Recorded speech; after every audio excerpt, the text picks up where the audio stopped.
Good morning. This morning we're going to read Out into the Big Wide Lake, written by Paul Harbridge and José Bicelon.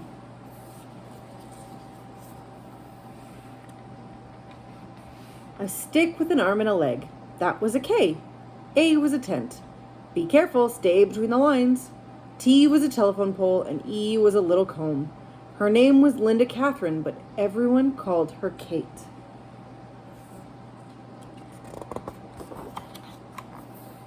There was a knock, knock, knock at the door. Kate wasn't supposed to answer it, even though she was big now. The door opened. A woman stood on the porch. "Hello, Pumpkin," said the woman. "Grandma!" cried Kate, and she ran to give her a hug. "Grandma wants you to go and stay with her and Grandpa for the summer," said Mom. "Me?" said Kate. "Why not?" said Grandma. "Kate has never done anything like that," said Mom nervously. "You did when you were her age," said Grandma. "I know," said Mom, "but Kate..." "Give her a chance," said Grandma. Next day, Grandma and Kate got onto a smoky train. It was a shaky trip with lots of clacking and whistles blowing. The train chugged past farms and cows and over rivers and through forests, and Kate waved at 3 deer standing on a hill. After a long time, they came to a big blue lake, and the train squealed and stopped with a jerk.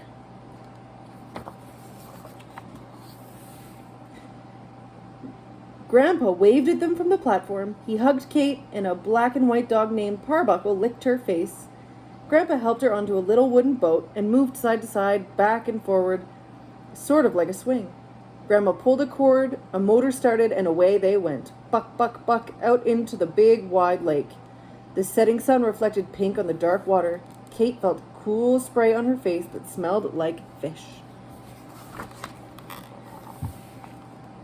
They stepped onto the dock that wiggled under Kate's feet. They went through a store, her grandparents' store, to their home at the back. They ate beef stew and apple pie and watched the sun go down, and Kate helped Grandma build a model boat.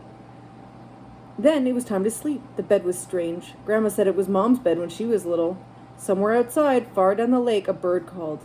It sounded sad and lonely. Kate wished she were home.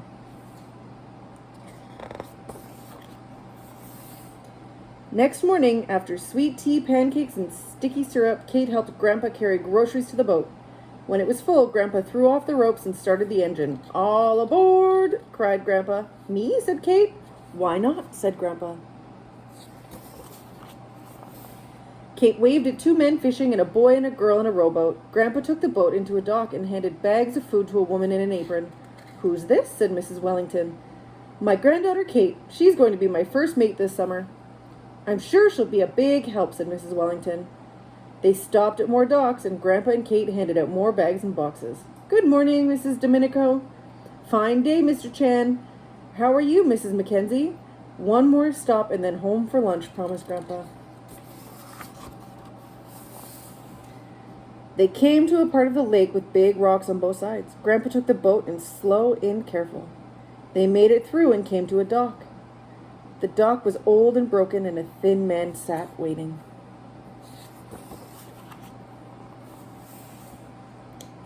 "Good morning, Walter," said Grandpa. "You're late," said the man. He sounded mad. He looked mad, too. Grandpa passed the man a box, and the man kneeled down and looked everything over. He counted the potatoes and smelled the milk and poked a long finger through the string beans. "A bruise on this apple," he said.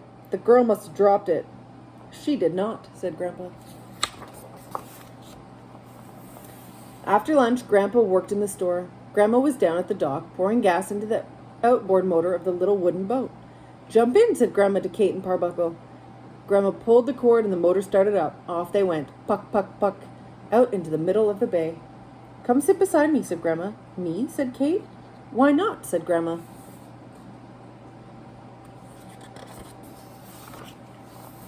Grandma took Kate's hand and they steered the boat together.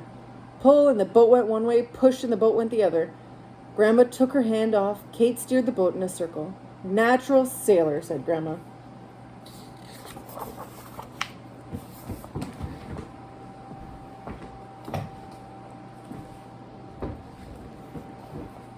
Every day, Kate helped Grandpa deliver groceries. Kate liked everybody and everybody liked her, all except that old man Walter. In the evening, Kate and Grandma went out in the little boat. The steering was tricky. But Kate finally figured it out. She learned to bring the boat in easy and tie her up using a special knot. Grandma showed her how to cut into waves so that the boat wouldn't tip. One windy evening, the waves were high, and Kate got mixed up and turned the wrong way. That was scary. The boat rocked so hard, Parbuckle fell out.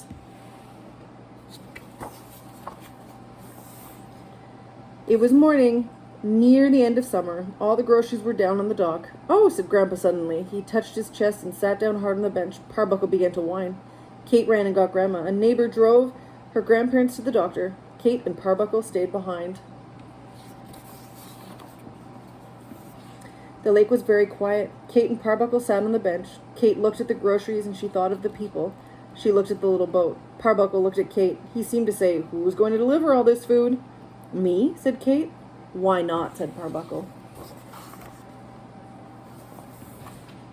Soon the groceries were on board. Kate untied the ropes, she pulled the cord, and off they went, puck, puck, puck, out into the big wide lake. Mrs. Wellington was surprised to see them. "Where's your grandfather?" she said. "Sick," said Kate. "Oh, dear," said Mrs. Wellington. Then Kate and Parbuckle surprised Mrs. Domenico, Mr. Chan, and Mrs. Mackenzie, too. Kate looked at the last box. The word on the side said Walter. Kate looked at Parbuckle. She wanted to go home. Then she thought of the old man sitting there, waiting and waiting. Off they went, puck, puck, puck. The little boat came to the part of the lake with the big rocks on both sides. Kate went in slow and careful. Parbuckle looked nervously into the water. The man was on the dock. "You," said Walter, "all by yourself?" "Yep," said Kate. Kate handed him the box. Walter knelt down to sort through the groceries. "Where's your grandfather?" "Sick," said Kate. She touched her chest. "What?" said Walter. He stood up difficultly and slowly stepped into the boat. Kate looked at Parbuckle. "Get moving," said Walter. Kate pulled the cord and took him back out. "Puck, puck, puck." "Faster," yelled Walter, but the little boat was going as fast as she could. A wind came up and big waves appeared, and the little boat started to rock. A wave came over the side and soaked them. Kate turned the boat into the waves like Grandma had shown her. The little boat was working very hard, going up and down the big, dark waves. Finally, they reached Grandpa's dock. Grandpa was asleep in bed. "He'll be fine," said the doctor, "but he can't work for several days." "Thanks for coming to see your brother, Walter," said Grandma when the doctor went out. "He'll be happy to see you." Walter was Grandpa's brother? Kate couldn't believe it. Mom came on the train the next day. For 2 weeks, she and Kate made Grandpa's deliveries. "Just like when I was a girl," said Mom. Summer was over. It was time for Mom and Kate to go home. Grandma, Grandpa, and Parbuckle went with them to the station.